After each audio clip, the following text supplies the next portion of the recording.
Hi everyone, I'm Christina from Movie Musings, and today I'll be reviewing J. Edgar.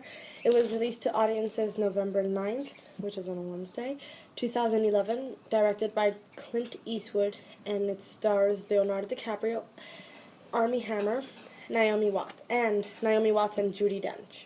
It's about the very beginning of the FBI, which was created by John Edgar Hoover, and he ruled. I suppose the expression "rules with an iron fist" fit. He founded the FBI and he ruled for 50 years, and he was admired, feared, reviled, and revered. And it's this. While the movie it does focus a lot on the beginnings of the FBI, its tribulations, as well as its glories, its triumphs.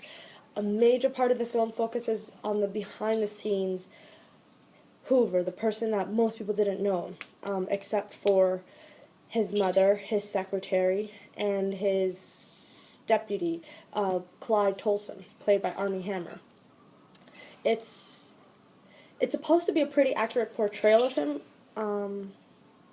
although there has been some controversy because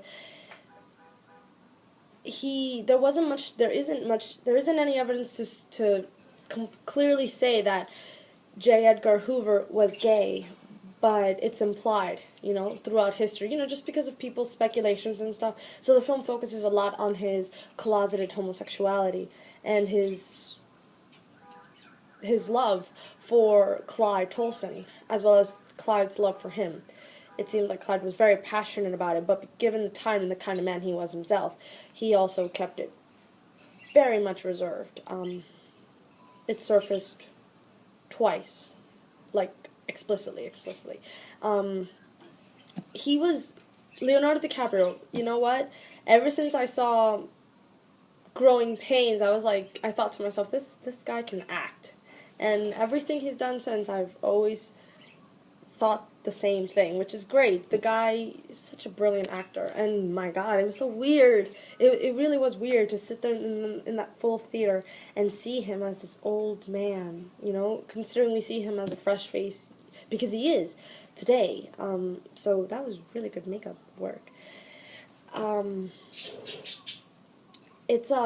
He was just this passionate man who was devoutly patriotic, and he was like, I'm doing this for the greater good of our country, for the protection of our American citizens, and to catch all these criminals. And you know what? He had some pretty great ideas.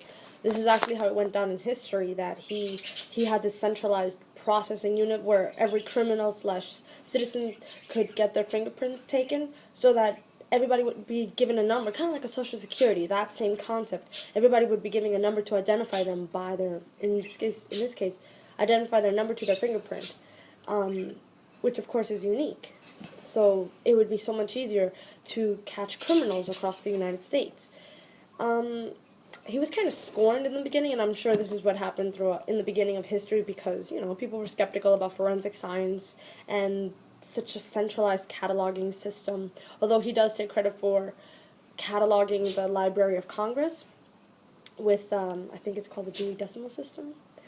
Obviously now you have technology, but given the time and the magnitude of the books and the articles and the references at present, it was a feat. It was quite amazing. He was so paranoid though, and I'm sure this is what happened in real life, possibly.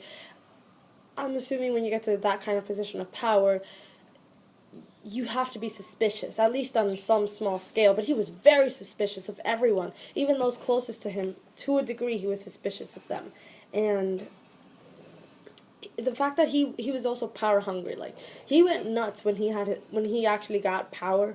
He did a lot of illegal measures to obtain secret information, and he would not be above blackmail. But I guess the reason why he was so overtly suspicious and paranoid and eager to condemn and blame was because he had skeletons of his own to hide. And if it's true that he was gay, then this was it, because he was all about your moral fiber and your character, and as a representative of the United States government and the FBI and yourself, you have a duty to uphold, so that there can be no criticism of your character or your behavior. if his behavior was exposed, he would have been subject to much critique.